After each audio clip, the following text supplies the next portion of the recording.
Shalom, selamat pagi saudara yang dikasihi Tuhan. Selamat kembali bersama kami dalam ibadah online kita pada pagi hari ini. Selamat beribadah semua kepada Tuhan kita Yesus Kristus. Haleluya, sudah siap saudara memuji dan menyembah Tuhan? Mari kita sama-sama memuji dan meninggikan nama Tuhan pada pagi hari ini.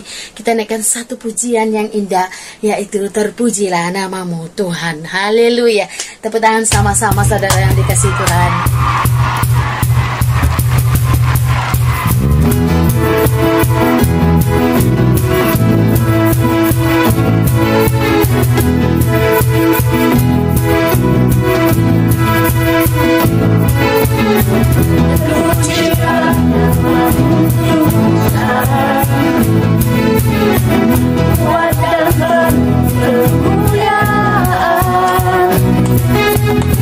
Satu suara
kasih Tuhan Yesus, pagi hari yang sangat indah ini. Satu pagi hari lagi Engkau memberikan kami peluang untuk menikmatinya. Engkau mengatakan kasih kemurahan-Mu. Kami bangun dengan tubuh yang sehat, semangat yang baru, dan tubuh yang segar. Terima kasih Tuhan Yesus Kristus. Terima kasih juga atas penjagaan-Mu dan perlindungan-Mu dalam setiap keluarga kami. Saat ini juga Tuhan, kami berdoa Tuhan untuk negara kami Malaysia Tuhan, agar belas kasihan-Mu Tuhan terus menerus dicurahkan ke atas negara Malaysia kami Tuhan Yesus Kristus. Kami berdoa Tuhan Yesus, pemimpin-pemimpin negara kami yang sudah diamanahkan dengan tugas masing-masing. Kami berdoa agar setiap mereka Engkau memberikan roh kebenaran Tuhan, roh hikmat Tuhan, agar semua pemimpin-pemimpin negara kami Tuhan Yesus Kristus dapat menjalankan tugas mereka dengan cara yang benar Tuhan. Tuhan, Engkau membuka jalan di saat mereka Tuhan Yesus Kristus tidak punya jalan Tuhan untuk menyelesaikan dalam setiap isu-isu negara Tuhan Yesus Kristus. Karena kami percaya Tuhan Yesus, hanya di dalam-Mu Tuhan Yesus Kristus akan mendapat suatu jalan yang benar, suatu jalan yang sangat lancar Tuhan Yesus Kristus. Kami percaya Tuhan Yesus Kristus, di tengah-tengah kesulitan Tuhan, Engkau menyatakan kuat kuasa-Mu Tuhan Yesus Kristus. Tuhan, kami mengangkat, kami membawa negara Malaysia kami Tuhan di hadapan-Mu Tuhan Yesus. Engkau Tuhan Yesus berbelas kasihan ke atas negara kami Tuhan Yesus. Haleluya, haleluya Tuhan. Saat ini juga Tuhan Yesus Kristus, kami berdoa setiap gereja-gereja di seluruh dunia Tuhan Yesus Kristus yang menghadapi keadaan yang sulit ini Tuhan. Kami berdoa agar setiap hamba Tuhan, setiap pemimpin-pemimpin, jemaat-jemaat di setiap gereja Tuhan terus kuat dalam iman mereka. Fokus mereka tidak akan tergoyah, hanya tertuju kepada-Mu Tuhan Yesus Kristus. Haleluya Tuhan, haleluya. Saat ini juga Tuhan, kami berdoa Tuhan, setiap tangan-tangan anak-anak Tuhan yang mengembalikan persepuluhan, persembahan-persembahan khusus kepada Engkau Tuhan Yesus Kristus, biar kami semua Tuhan bersukacita Tuhan Yesus atas pemberian ini Tuhan, dan tidak merasa berkekurangan Tuhan Yesus Kristus. Karena Tuhan Yesus, kami menyadari bukan sahaja material yang kami miliki Engkau punya, tapi seluruh hidup kami ini termasuk nyawa kami Tuhan, Engkau punya Tuhan Yesus Kristus. Kami mengistiharkan Engkau adalah pemilik tunggal dalam segala sesuatu di dalam hidup kami ini Tuhan. Haleluya Tuhan, haleluya Tuhan. Kami berdoa Tuhan, firman Tuhan yang kami dengar pada hari ini Tuhan, biar itu Tuhan Yesus Kristus akan menjadi benih di dalam setiap pribadi kami Tuhan Yesus, yang berakar tunjang dan akan tumbuh subur di dalam kerohanian kami Tuhan. Kami berdoa hamba Tuhan yang menyampaikan firman Tuhan pada pagi hari ini Tuhan, urapi dia Tuhan dengan urapan sorgawi, sehingga dia berkata-kata dengan penuh kuasa Tuhan, kerana setiap perkataan yang keluar daripada mulutnya adalah daripada Engkau Tuhan Yesus Kristus. Firman yang dia sampaikan Tuhan hidup Tuhan, kerana Engkau sudah menyatakan bahwa firman-Mu itu hidup Tuhan Yesus Kristus. Dimanapun pelusuk, dimanapun orang-orang di seluruh dunia yang mendengar firman yang akan disampaikan ini Tuhan Yesus Kristus akan hidup dan bersemangat dan bangun kembali dalam kerohanian mereka yang tertidur Tuhan. Haleluya Tuhan. Biar firman ini akan memberi kami Tuhan makanan-makanan rohani yang keras, memperingati kami Tuhan, menyegarkan kami Tuhan semua Tuhan Yesus Kristus. Terima kasih Tuhan, terima kasih. Kami serahkan Tuhan Yesus ibadah online ini Tuhan Yesus, dari awal sampai akhir, biar kuasa roh Allah akan dinyatakan dalam setiap pribadi kami yang sudah mengenal Engkau, yang sudah menerima menerima Engkau maupun yang mereka yang mendengar yang belum menerima Engkau Tuhan Yesus Kristus. Terima kasih Tuhan, di dalam nama Tuhan Yesus Kristus kami sudah berdoa dan mengucap syukur. Semua yang percaya mengatakan amin. Shalom semua. Saya begitu bersyukur pada hari ini saya diberikan kesempatan untuk berkongsi, untuk sama-sama belajar firman Tuhan dengan saudara-saudari semua. Saya berharap semuanya sehat, semuanya dalam keadaan yang baik, damai sejahtera Tuhan ada bersama-sama dengan Anda semua, bersama keluarga, dan dimanapun kamu berada. Hari ini kita mau belajar bersama-sama di dalam teks Yohanes pasal yang ke-15. Ayat yang pertama sehinggalah kepada ayat yang 17. Akan tetapi sebelum saya memulakan pembacaan tentang teks ini, saya mau mengatakan bahwa pada hari ini, pada saat ini, ataupun pada bila-bila masa Anda menonton rakaman ini, ada dua golongan daripada kita yang sedang mendengarkan perkataan saya pada saat ini. Golongan yang pertama adalah golongan yang akan mati dan dimasukkan ke surga, lalu menikmati segala nikmat-nikmat kemuliaan Tuhan. Manakala golongan yang kedua adalah Anda yang akan mati dan pengadilan Tuhan akan menghantar Anda terus ke neraka. Dan di sana kasih karunia Tuhan akan disingkapkan, akan diambil daripada Anda, daripada kamu, dan segala kekotoran-kekotoran yang ada di dalam diri kamu akan disingkapkan, akan dinyatakan, akan diperlihatkan kepada semua. Sebagai pengkhotbah pada hari ini, pada saat ini, saya di sini bukan untuk menghiburkan kita semua. Bukannya hiburan bagi Anda yang berada di rumah. Saya di sini bukan untuk memberikan tips-tips bagaimana untuk mendapatkan hal-hal yang sementara. Kemewahan, tidak. Kejayaan, tidak. Bagaimana untuk menjadi lebih popular, tidak. Saya juga bukan berada di sini untuk menaikkan keyakinan diri Anda, tidak. Tidak sekali-sekali itu adalah tujuan saya khusus untuk hari ini. Tetapi saya di sini untuk mengingatkan kamu semua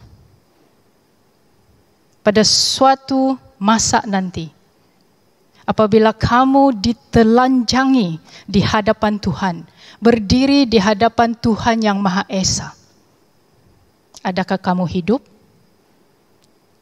atau adakah kamu mati? Adakah kamu masuk ke surga ataupun neraka? Akan tetapi, ada yang sedang mendengarkan hal ini pada saat ini, tiada perasaan tentang hal ini, ataupun mendengarkan dengan sambil lewat. Ada juga yang merasa marah dan tidak kurang juga yang benci tentang apa yang sedang saya perkatakan ini, surga dan neraka. Ada juga yang di dalam hati kamu mengatakan, saya sudah tahu akan hal ini. Dari kecil lagi saya sudah tahu. Saya lahir di dalam keluarga Kristen, saya sudah tahu. Ibu dan bapa saya sudah memberitahukan hal ini. Saya sudah tahu semua ini. Maka disitulah timbul perasaan sambil lewat, tidak kisah. Saya tidak kisah pasal hal ini. Sebab saya tahu, saya sudah tahu akan hal ini. Tapi mari saya tanya kamu satu soalan. Bagaimana kamu mengetahui kamu seorang Kristen? Bagaimana kamu tahu kamu seorang Kristen? Bagaimana kamu tahu kamu akan masuk surga? Adakah karena kamu sudah mengakui dengan mulut kamu Yesus adalah Tuhan dan Juru Selamat kamu? Ada yang mengatakan saya akan masuk surga karena kasih karunia Allah Bapa. Benar. Itu benar. Keselamatan yang kita ada sekarang ini adalah oleh kerana iman kita kepada janji-janji Injil, bukannya dengan perbuatan kita. Tetapi secara pribadi tanya diri kamu sekarang, bagaimana kamu tahu kamu adalah seorang Kristen?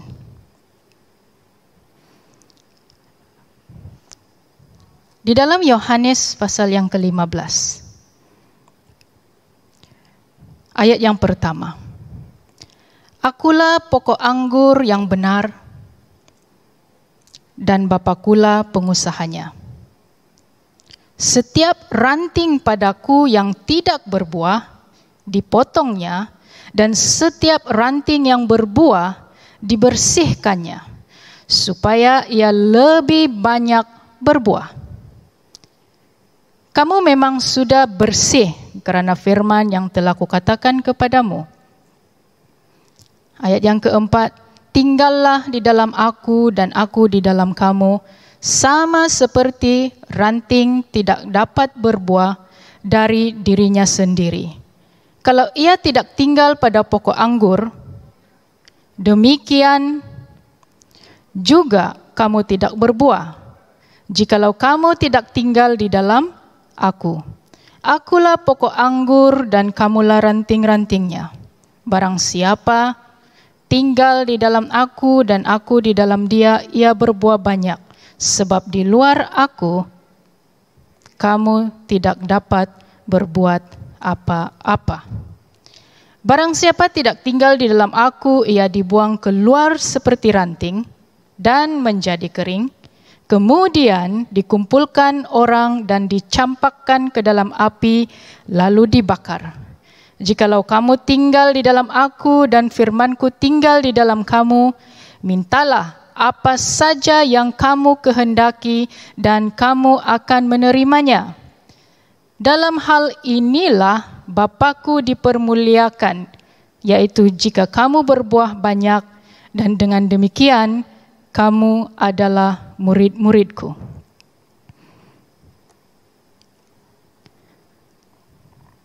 Berapa orang di antara kamu yang benar-benar memikirkan hal ini?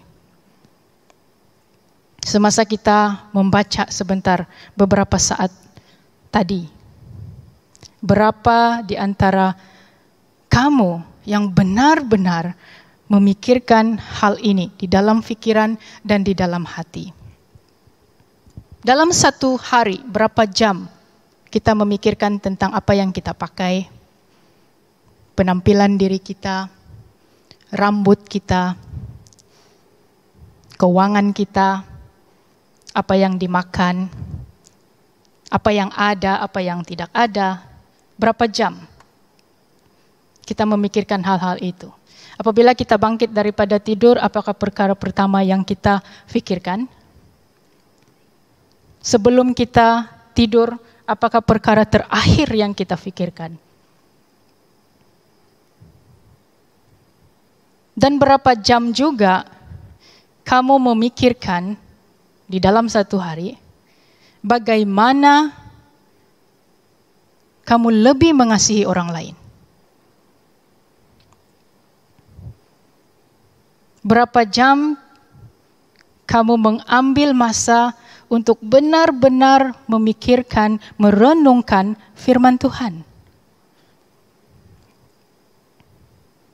Bagaimana pula dengan memikirkan tentang pertaubatan? Pernahkah Anda terfikir? Ataupun satu kali seminggu sahaja? Ataupun adakah itu perkara yang harus dilakukan setiap hari? Bertaubat, bertaubat, bertaubat.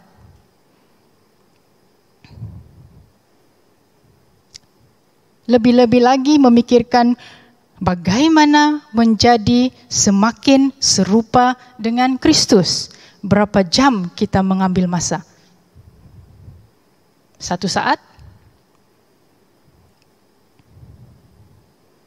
Malah sehingga pada saat ini, sudah beberapa menit saya berkongsi, kita sudah membaca firman Tuhan. Masih ada lagi di antara kamu yang hanya memerhatikan gerak-geri saya. Yang hanya memperhatikan saya dengan pikiran yang kosong.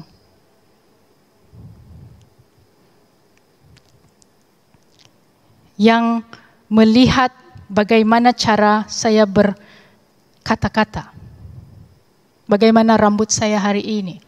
Tetapi bukan memikirkan tentang hal yang baru sahaja kita baca bersama sebentar tadi. Masih ada lagi.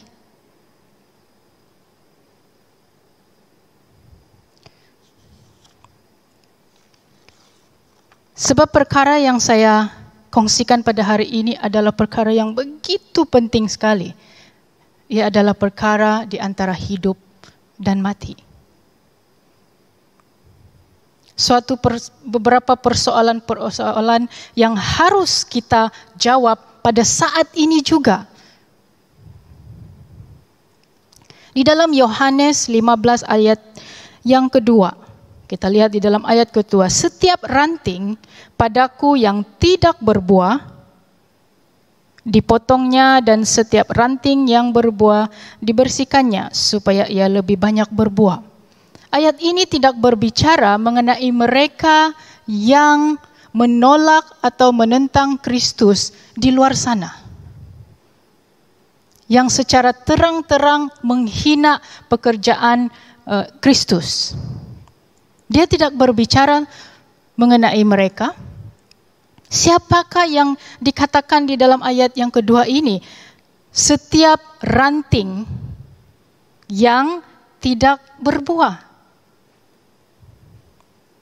Dia berbicara mengenai kamu yang mengaku berada di dalam Kristus. Tetapi kehidupanmu sepertinya Kristus tidak pernah memberikan hukum yang harus kamu taati. Hidup sambil lewa. Hidup dengan apapun kemahuan yang kamu lakukan. Saya lakukan apa yang saya boleh lakukan. Sepertinya tidak ada hukum yang diberikan Allah di dalam kehidupanmu untuk ditaati. Sebab kamu melakukan apa sahaja yang menurut kehendak dan yang menggembirakan kamu. Ayat yang kedua ini berbicara tentang golongan seperti ini. Golongan yang tidak kisah. Tidak kisah dengan hukum-hukum yang telah dicatatkan di dalam Alkitab. Malah golongan yang mengatakan saya adalah pengikut Kristus. Tiap-tiap hari pakai t-shirt Christian. Ayat Alkitab. Tetapi kehidupannya lebih ataupun mahu menyerupai kehidupan dunia, bukannya menyerupai Kristus. Jadi persoalannya di sini, dalam ayat yang kedua itu, setiap ranting yang tidak berbuah dipotongnya. Pertanyaan kita hari ini, adakah kamu menghasilkan buah? Sebab kalau kamu tidak menghasilkan buah, dalam ayat yang kedua mengatakan kamu akan dipotong. Dan jawaban kepada soalan ini harus dijawab sekarang. Dan kalau kamu tidak ada jawaban kepada soalan adakah kamu menghasilkan buah dan kamu masih tidak tahu jawaban dia ada, ya ataupun tiada, maka bertaubatlah.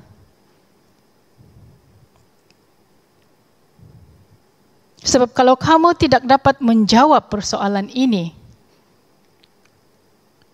segala sesuatu yang kamu lakukan sebelum ini sia-sia.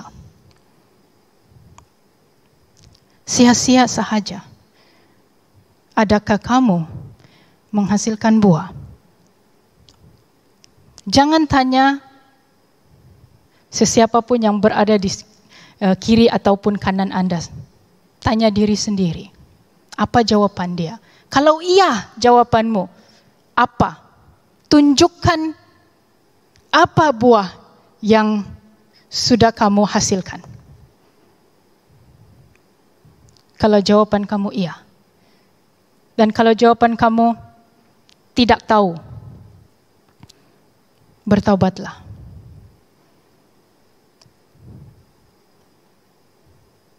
Sebab hari-hari yang sedang kita lalui sekarang ini adalah hari-hari yang begitu sukar sekali. Begitu sukar sekali. Tidak perlu saya ulas dengan secara detail. Situasi ekonomi yang tidak stabil, keadaan politik yang begitu kucar-kacir, bukan sahaja di negara kita, tetapi dimanapun di seluruh pelosok dunia. Pandemik yang kita semua sedia maklum, semuanya dalam ketakutan, kebimbangan, ya, ada yang sudah putus asa dengan kehidupan. Ada yang sedang berusaha untuk mencari, ya, untuk mencari dan mendapatkan apa yang harus mereka berikan kepada keluarga mereka karena kesusahan yang harus mereka lalui. Khususnya tahun ini, kita semua tahu. Khususnya tahun ini. Dan akibat kesibukan, ketakutan akan hal-hal seperti ini, ya, takut ini, takut itu, bimbang ini. Bagaimana pula dengan persoalan, adakah kamu menghasilkan buah? Sudah lupa? Sebab kita terlalu sibuk untuk takut. Kita terlalu sibuk untuk memastikan kita sentiasa cuci tangan supaya bersih, supaya tidak dijangkiti. Kita terlalu takut sehingga kan kita mau mengasingkan diri daripada orang lain. Tetapi akhirnya kita lupa yang kamu, Anda semua adalah ranting. Dan ranting di dalam Kristus yang seharusnya menghasilkan buah. Yang seharusnya menghasilkan buah. Dan perkara kedua, Yesus adalah pokok anggur yang benar. Dan Bapa kula, ini adalah dalam ayat yang pertama, Bapa kula pengusahanya. Bukti kedua bahwa kita sudah dilahirkan kembali, lahir baru, kita menerima Yesus, kita hidup di dalam Kristus. Bukti yang kedua ialah pemeliharaan Tuhan dalam kehidupan kita tidak pernah berhenti. Pemeliharaan Tuhan tidak pernah berhenti di dalam kehidupan kita. Sama ada pada saat itu kita berasa sedih, kita berasa gembira, kita berasa di atas, kita berasa murung, kita dalam kesusahan, kita dalam kejayaan dan kecemerlangan, tetapi pemeliharaan Tuhan itu tidak pernah berhenti. Itu adalah salah satu bukti bahwa kita hidup di dalam Kristus. Apabila hidup kita berlaku, terjadi, mengikut apa yang kita mahukan, semua yang kita mahukan terjadi, ada, disediakan. Apa yang saya mau lakukan, saya lakukan. Saya tidak kisah, tidak ada akibat daripada segala perbuatan saya, sebab itu adalah hak saya, itu adalah kebebasan saya. Apabila hal itu berlaku, pikirkan kembali, adakah Tuhan sedang memelihara kamu? Sebab pengusaha anggur, ya, pengusaha anggur. Kalau dalam perkataan bahasa Inggris kita panggil the vine dresser. Dalam bahasa Melayu saya kurang pasti apa, ya, pengusaha anggur. Apabila dia menjaga ladang anggurnya, dia sentiasa membersihkan pokok anggur. Dia sentiasa memberikan baja, air yang cukup, matahari yang cukup, ya, vitamin yang cukup, memagarinya agar tidak ada musuh-musuh yang mencuri. Menjaga tiap-tiap hari dia akan memeriksa ladang anggur itu, anggur mana yang ada penyakit, anggur mana yang tidak berbuah, ya, anggur mana yang tidak subur, pokok mana yang mati, pokok mana yang perlu dijaga dengan lebih, dia akan pelihara. Dia akan pelihara sesungguhnya. Dan pemeliharaan Tuhan itu bukannya sentiasa mengikut apa yang kita mahukan. Tidak. Ia juga melibatkan, mendisiplinkan iman kita. Mendisiplinkan iman kita, mengajar kita bagaimana untuk lebih menjadi seperti Kristus. Bukannya lebih menjadi seperti orang lain, tidak. Tetapi lebih menjadi seperti Kristus. Mendisiplinkan. Hidup seorang Kristen tidak semestinya selalu indah. Kita boleh lihat di dalam kehidupan Rasul Paulus. Ya, kehidupan Rasul Paulus. Di dalam tulisan-tulisan Rasul Paulus, di dalam surat-surat dia sentiasa mengingatkan kita bahwa seorang murid Kristus, seorang pengikut Kristus harus menyangkal diri sendiri. Menyangkal keinginan daging kita. Dia sendiri perlu menghadapi berbagai tentangan. Tentangan dari orang lain yang membenci dia. Penyakit di dalam tubuh dia. Perasaan diri sendiri sebagai seorang manusia. Itu semua Rasul Paulus perlu hadapi juga. Sama juga dengan kita. Sebagai pengikut Yesus, sebagai murid Yesus, tidak ada kehidupan yang tidak ada pergolakannya. Memang sentiasa ada pergolakan, dan percayalah apabila kita berada di dalam pemeliharaan Tuhan, pergolakan-pergolakan seperti ini, cabaran-cabaran kehidupan seperti ini, itulah yang akan mendewasakan kita. Itulah yang akan mendisiplinkan kita. Pokok anggur itu apabila ranting dia mula jatuh, pengusahanya akan angkat supaya dia akan berdiri tegak. Ya. Dan apabila ada daun yang mati, dia akan potong daun yang mati itu supaya dia tidak akan menjangkiti daun-daun yang lain. Apabila penyakit datang, dia akan mula spray pesticide dan sebagainya supaya dia tidak akan menjangkiti bahagian-bahagian yang lain. Dengan teliti Allah Bapa akan campur tangan di dalam kehidupan kita. Menurut apa yang kita perlukan secara individu. Kelemahan-kelemahan kita, disitulah dia akan bekerja di dalam kelemahan kita. Jadi, pemeliharaan Tuhan itu juga adalah salah satu bukti bahwa kita ada di dalam Kristus. Tetapi ia tidak enak. Ya. Kadang-kadang kita harus menangis, kenapa Tuhan? Kadang-kadang kita harus bersoal jawab dengan Tuhan. Kenapa dia boleh, saya tidak? Ya.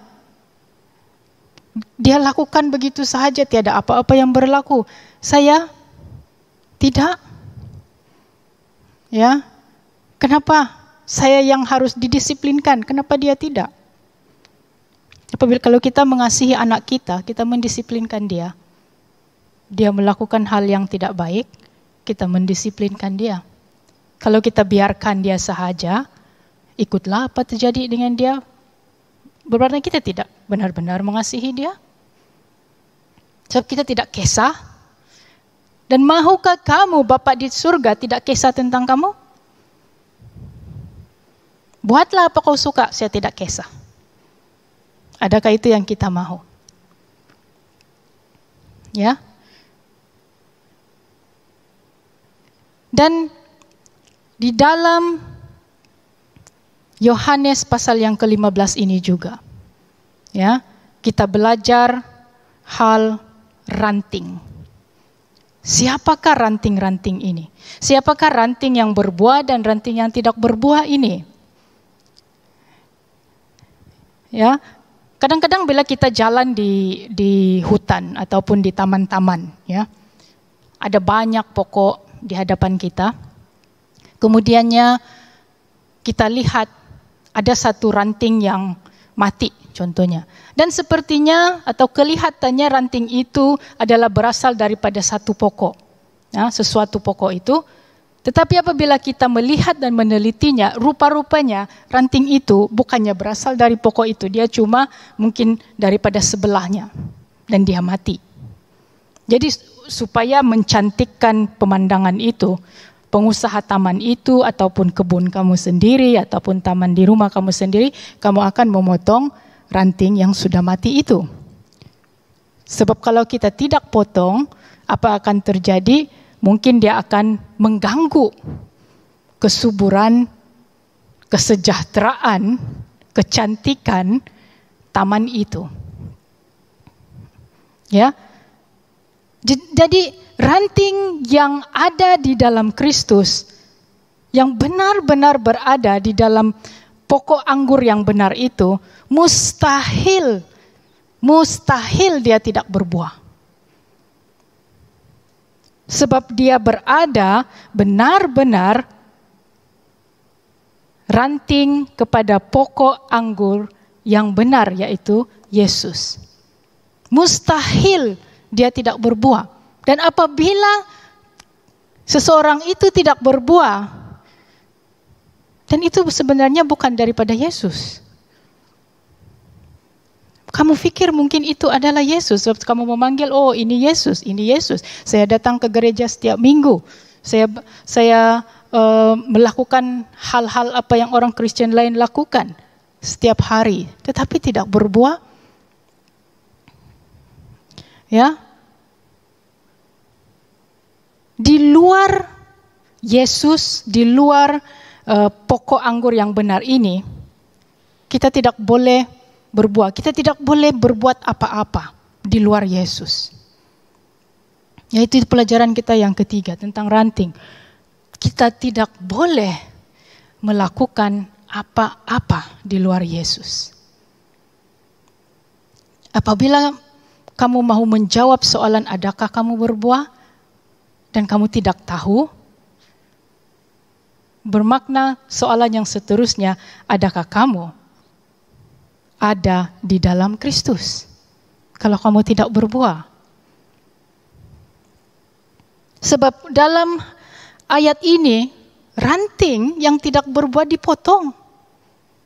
Ya, ranting yang tidak berbuah dia akan potong. Sebab kalau tidak dipotong, dia akan mengganggu pembesaran ranting-ranting lain yang berbuah.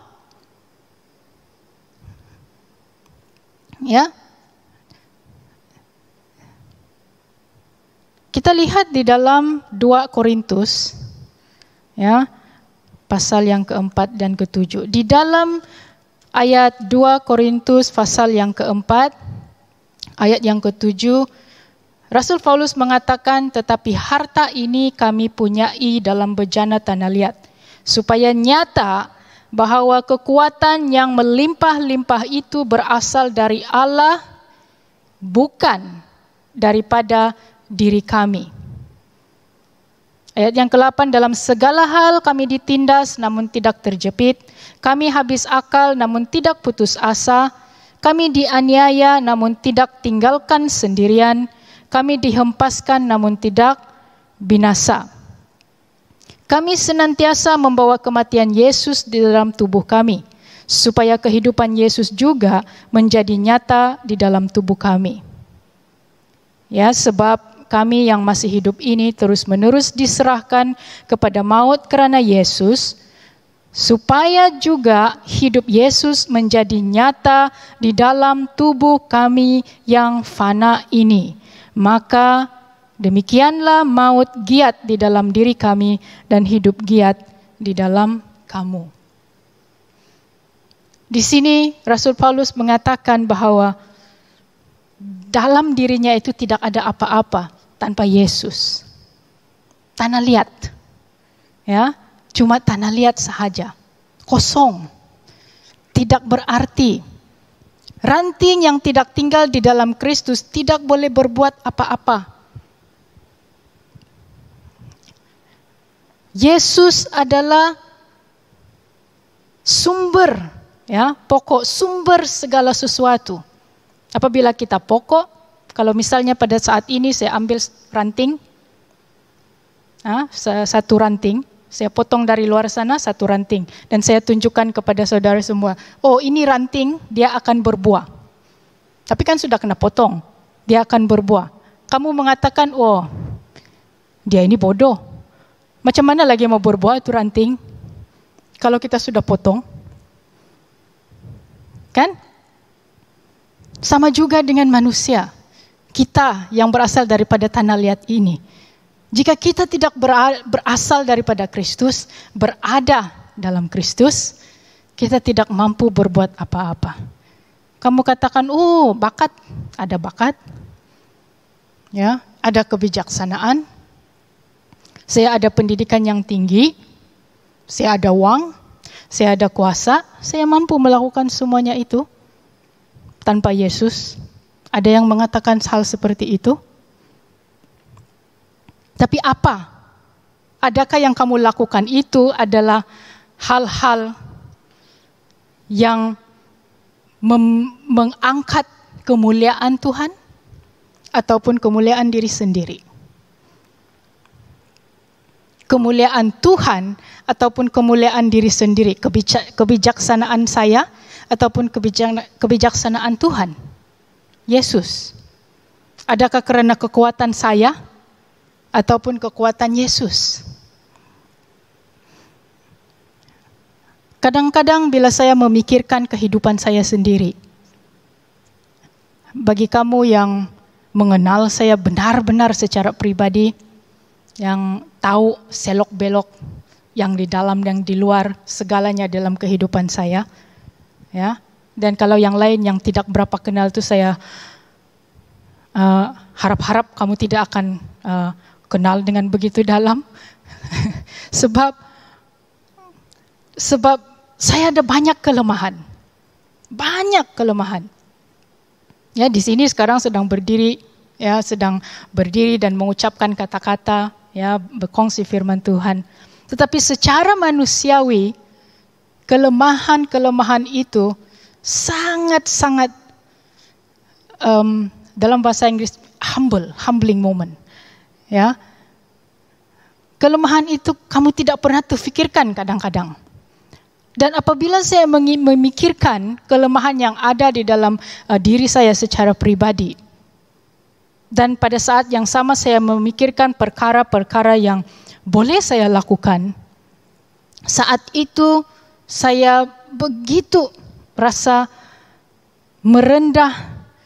rendah hati di hadapan Tuhan, bahwa kalau bukan Tuhan, perkara seperti itu tidak akan boleh saya lakukan.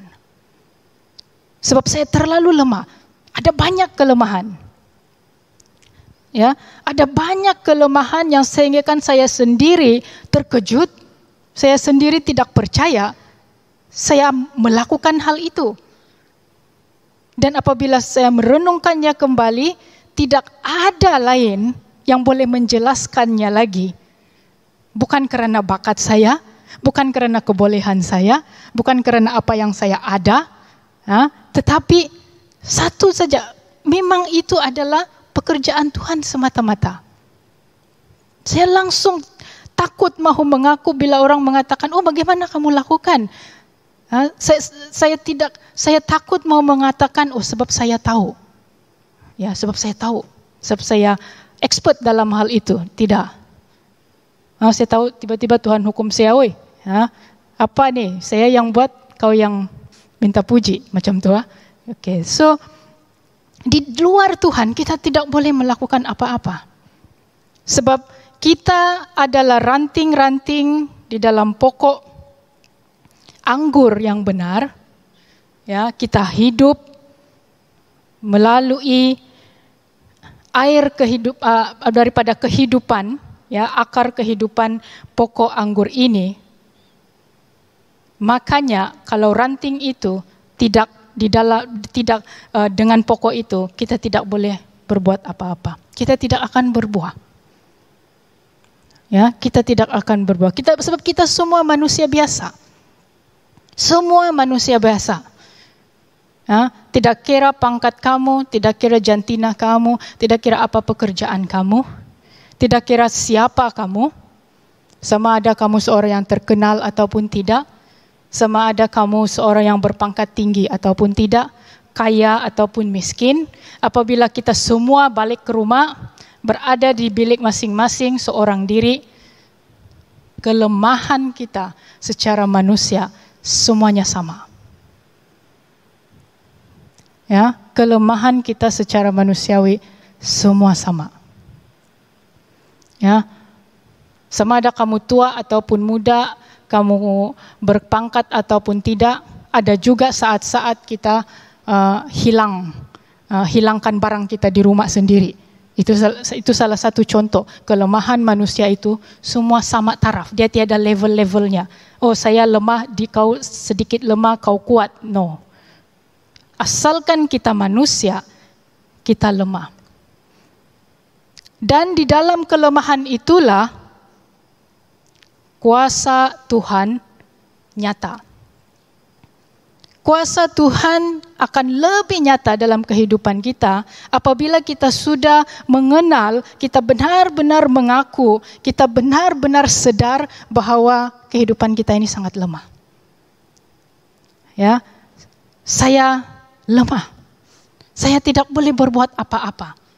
Benar-benar saya tidak boleh berbuat apa-apa. Saya tidak berbicara tentang kemalasan, ya. Ini tidak ada kaitan dengan malas. Oh, saya tak mau buat apa-apa sebab saya tidak boleh berbuat apa-apa. Nah, itu malas, itu lain. Malas itu lain cerita.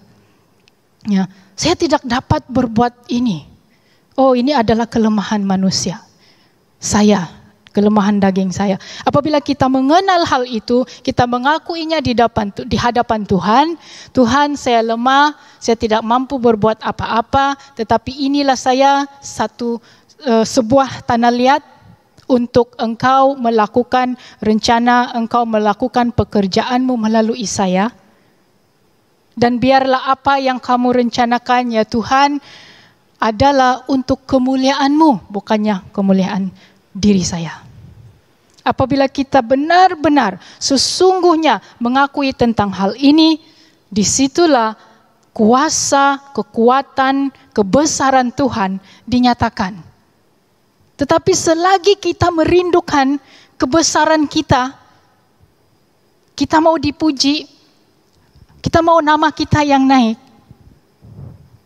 di situ sahaja kuasa itu, kuasa Tuhan tidak dapat dinyatakan dengan lebih besar lagi. Sebab kamu mau mencuri kemuliaan Tuhan. Oh, sebab saya boleh berbicara dengan baik, maka Tuhan pilih saya. No, tidak. Ya, tidak. Tuhan pilih kamu sebab Dia memilih kamu. Di dalam ayat 15 pasal 15 ayat yang ke-9. Seperti Bapa telah mengasihi aku, demikianlah juga aku telah mengasihi kamu. Tinggallah di dalam kasihku itu. Jikalau kamu menuruti perintahku, kamu akan tinggal di dalam kasihku. Seperti aku menuruti perintah Bapakku dan tinggal di dalam kasihnya. Semuanya itu kukatakan kepadamu supaya sukacitaku ada di dalam kamu dan sukacitamu menjadi penuh. Ayat yang ke-12, inilah perintahku, yaitu supaya kamu saling mengasihi, seperti aku telah mengasihi kamu. Tidak ada kasih yang lebih besar daripada kasih seorang yang memberikan nyawanya untuk sahabat-sahabatnya. Kamu adalah sahabatku jikalau kamu berbuat apa yang kuperintahkan kepadamu. Aku tidak menyebut kamu lagi hamba, sebab hamba tidak tahu apa yang diperbuat oleh tuannya. Tetapi aku menyebut kamu sahabat, karena aku telah memberitahukan kepada kamu segala sesuatu yang telah kudengar dari Bapakku. Bukan kamu yang memilih aku, tetapi akulah yang memilih kamu. Dan aku telah menetapkan kamu supaya kamu pergi dan menghasilkan buah, dan buahmu itu tetap. Supaya apa yang kamu minta kepada Bapa dalam namaku diberikannya kepada kamu. Inilah perintahku kepadamu, kasihilah seorang akan yang lain. Ya. Dalam ayat yang ke-16, bukan kamu yang memilih aku, tetapi akulah yang memilih kamu. Dengan segala kelemahan kita, Allah memilih kita. Dan mereka yang benar-benar sedar mengakui di hadapan Tuhan bahwa dia begitu lemah, disitulah Tuhan memakai tanah liat yang kosong itu, tanah liat yang mudah pecah itu, yang tidak sempurna itu, dia mau memakai untuk menyatakan bahwa Dia berkuasa, Dia lebih besar, dan kuasanya dan kemuliaannya yang dilihat oleh orang lain. Bukannya kemuliaan tanah liat itu. Dan siapa tanah liat itu? Kita sebagai manusia. Ya, jadi jangan biarkan pemeliharaan Tuhan selama ini, disiplin Tuhan dalam kehidupan kamu selama ini sia-sia. Jangan biarkan hal itu terjadi. Bagi kita yang mengaku kita ini orang Kristen, ya, jangan sia-siakan disiplin pemeliharaan Tuhan, ajaran-ajaran Tuhan dalam kehidupan kita. Teruskan beriman, teruskan bertaubat. Karena kita lemah, Selalu berdosa. Dosa kita yang semalam sama dengan dosa kita yang sebelumnya. Dosa kita yang bulan lepas sama dengan dosa kita yang tahun lepas. Ulang lagi. Sebab itu adalah kelemahan manusia. Dan pertaubatan itu bukannya berbicara tentang kesempurnaan, ya.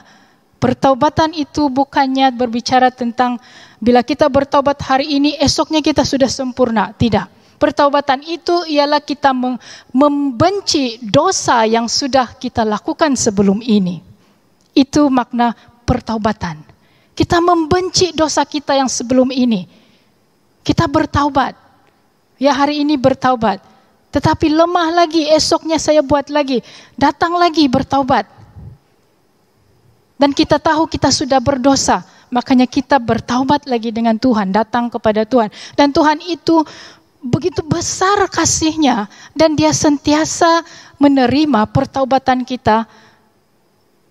Sentiasa. Setiap hari, setiap saat. Begitu besar kasih Dia kepada kita. Jangan biarkan musuh, iblis, roh-roh jahat berbisik di dalam hati kita. Mengatakan, oh janganlah kau, berhentilah bertaubat. Banyak kali sudah kau bertaubat. Jadi hipokrit sudah. Jangan biarkan bisikan-bisikan seperti itu mengalahkan iman kamu. Mengalahkan pertaubatan kamu. Sebab itu adalah kerja roh jahat. Kerja si iblis. Yaitu membohongi kamu. Bahwa Tuhan sudah berhenti memberikan pengampunan terhadap dosa-dosa kamu. Sebab kita manusia yang lemah. Kita manusia yang lemah. Dan pertaubatan itu adalah satu proses. Proses untuk menjadi lebih seperti Yesus. Ada masanya kita jatuh karena kelemahan kita. Dan kita bangkit lagi dan mencari Yesus.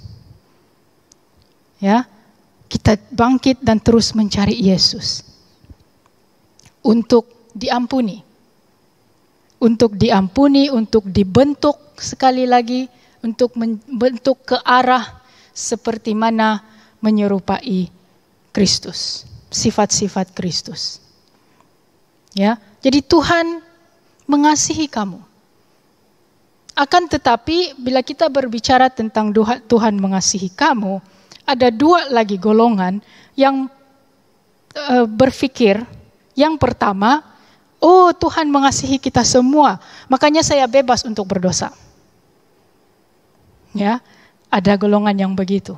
Dan golongan yang kedua, oh Tuhan mengasihi saya.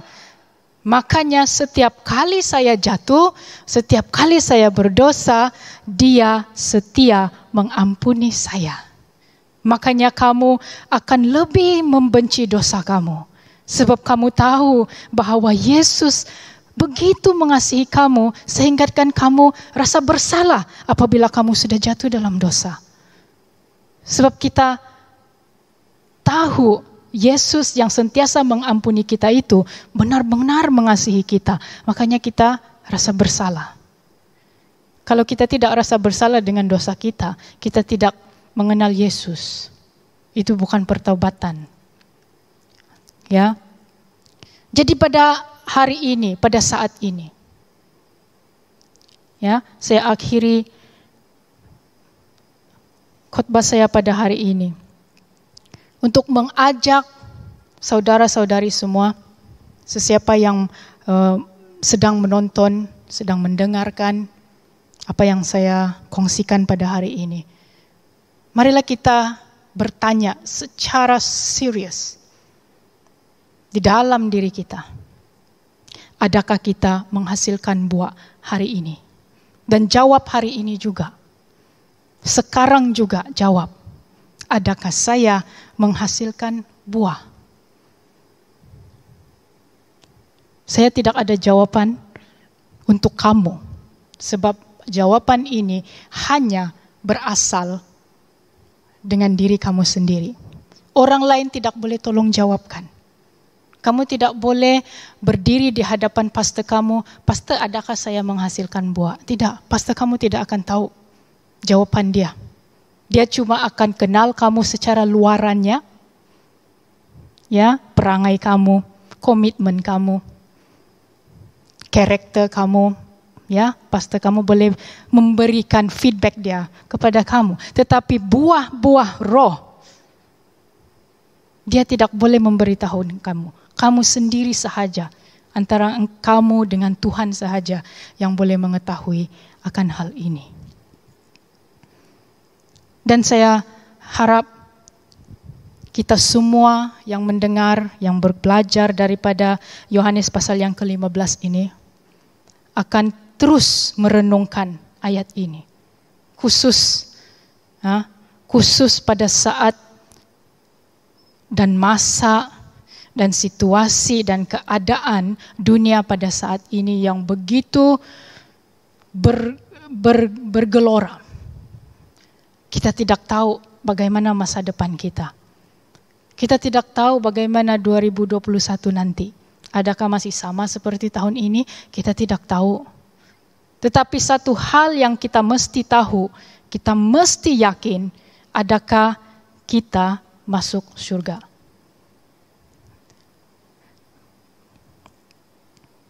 Adakah kita yakin kita akan masuk surga nanti? Mari kita tunduk kepala dan berdoa. Bapa kami yang di surga, pertama sekali kami mengucapkan kesyukuran kami ya Bapa, karena pada hari ini, pada saat ini ya Tuhan, kami diberikan kesempatan yang indah untuk membaca, merenungkan, belajar bersama akan firman-Mu yang tertulis di dalam Yohanes pasal yang ke-15. Di mana Yesus adalah pokok anggur yang benar. Dan Engkau mengingatkan kami adalah ranting-rantingnya. Dan seterusnya Tuhan mengingatkan kami bahwa kami harus berbuah untuk terus tinggal bersama Engkau. Di mana sekiranya kami tidak berbuah Tuhan, Engkau akan memotong kami keluar, dan seterusnya dibakar seperti ranting-ranting yang lain. Bapa, kami berdoa bersama pada saat ini agar Roh Kudus-Mu yang memimpin dan menolong setiap anak-anak-Mu Tuhan yang berharap kepada Engkau untuk memikirkan akan hal ini. Roh Kudus-Mu Tuhan yang memberikan kami hikmat, memberikan kami kefahaman yang mendalam. Kepada mereka ya Tuhan, anak-anak kecil yang sedang mendengar, remaja-remaja ya Tuhan yang mendengar, orang-orang dewasa, orang-orang tua,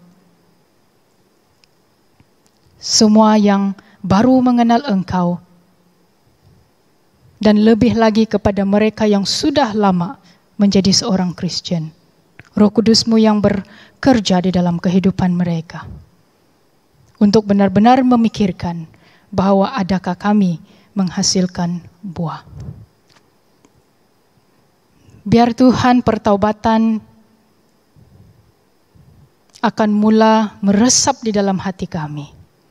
Karena Roh Kudus-Mu yang lemah lembut mahu menyatakan kasih Kristus di dalam kehidupan kami pada saat ini. Terima kasih buat firman-Mu. Terima kasih buat sukacita dan damai sejahtera yang Engkau berikan dalam kehidupan kami. Dan terutama sekali Tuhan, terima kasih atas kasih karunia-Mu yang menyelamatkan kami yang berdosa ini Tuhan. Terima kasih Yesus. Haleluya. Di dalam nama Tuhan Allah yang kami sembah dalam nama anaknya Yesus Kristus, kami berdoa. Amin. Amin. Terima kasih dan Tuhan memberkati.